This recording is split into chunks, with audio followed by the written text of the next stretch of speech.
कोष्टापारा स्थित श्री गोपीनाथ जीव मंदिर के 16वें वार्षिक उत्सव के चौथे दिन धार्मिक अनुष्ठानों, साधु सेवा और सत्संग का भव्य आयोजन हुआ।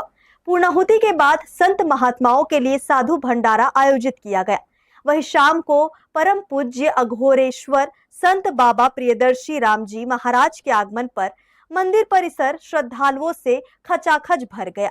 बाबा के प्रेरणादायी आशीर्वचनों ने श्रद्धालुओं को आध्यात्मिक जीवन, सेवा और सदाचार का संदेश दिया। यही कारण है कि कोई मनुष्य भक्त जय जंगल के बियावान में फंस करके भी उसको याद करता है तो वहां भी जाकर किसी न किसी रूप में वो मदद करता है। लेकिन हम याद ही ना करें तो कैसे होगा। तो इसीलिए हमको जो है जीवन जीने का एक शैली जो हमारे उपनिषदों द्वारा, हमारे जो है धर्म ग्रंथों द्वारा बतलाया गया है, हमारे संत महात्मा गुरुजनों द्वारा बतलाया गया है कि तुम ये माया, मोह और सभी तरह के काम क्रोधों से, काम क्रोध मद लोभ रत गृहासक्त दुख रूप ते किमी उसे पाए ही रघुपति ही। ये तो रघुपति को कैसे प्राप्त कर सकता है। सठ पर ही भव तम तम रूपी कुएं में वो पड़ जाता है। तो जो काम क्रोध लोभ मद में जो है रत है, ऐसा व्यक्ति भगवान को प्राप्त नहीं कर पाता। और ऐसे चीजों से निकलने का रास्ता क्या है।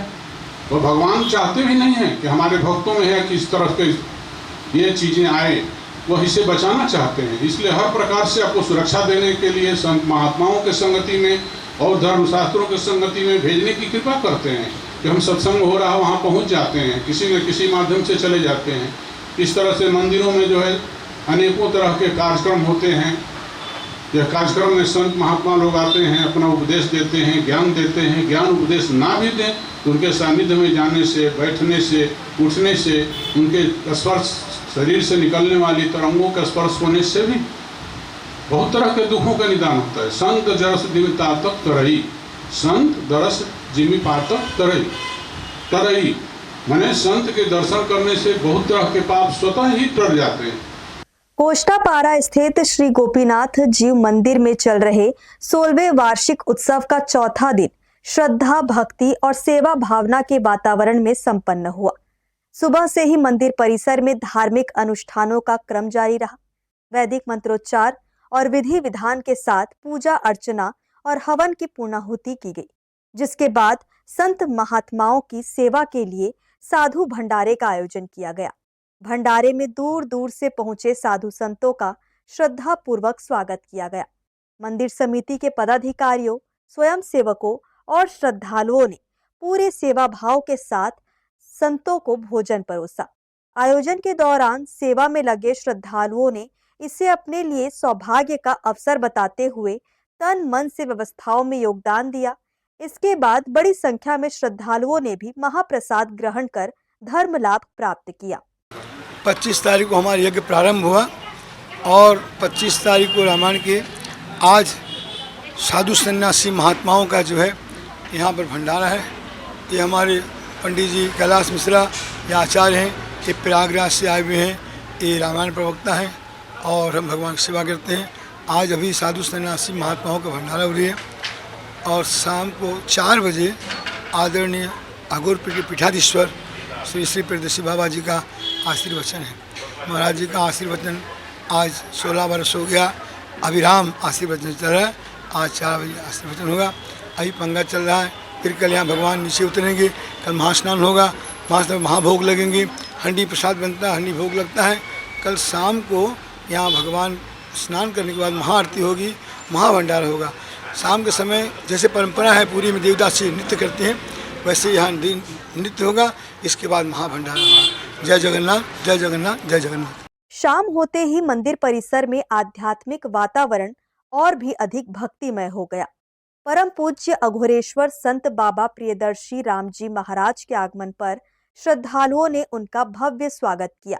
उनके दर्शन और आशीर्वाद पाने के लिए मंदिर में बड़ी संख्या में श्रद्धालु उमड़ पड़े। अपने आशीर्वचनों में बाबा ने मानव जीवन में सेवा, भक्ति, सत्संग, करुणा और सदाचार के महत्व पर प्रकाश डाला। उन्होंने कहा कि ईश्वर की सच्ची आराधना केवल पूजा पाठ तक सीमित नहीं है, बल्कि जरूरतमंदों की सेवा, अच्छे कर्म और सकारात्मक जीवन शैली भी भगवान की भक्ति का ही स्वरूप है। उनके प्रेरणादायी विचारों को श्रद्धालुओं ने पूरे मनोयोग से सुना और जीवन में आत्मसात करने का संकल्प लिया। आत्मा राम आत्मा राम आत्मा राम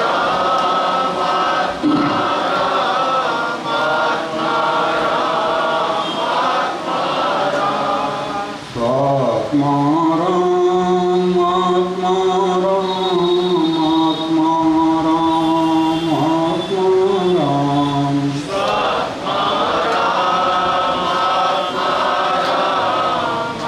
आत्मा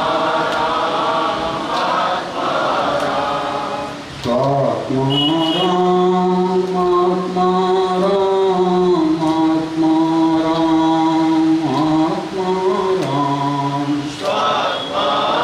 राम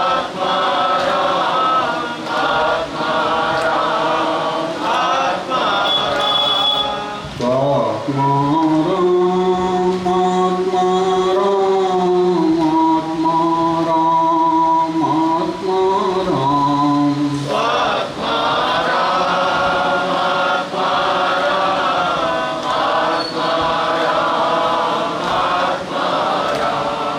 राम आत्मा राम आत्मा राम आत्मा राम आत्मा राम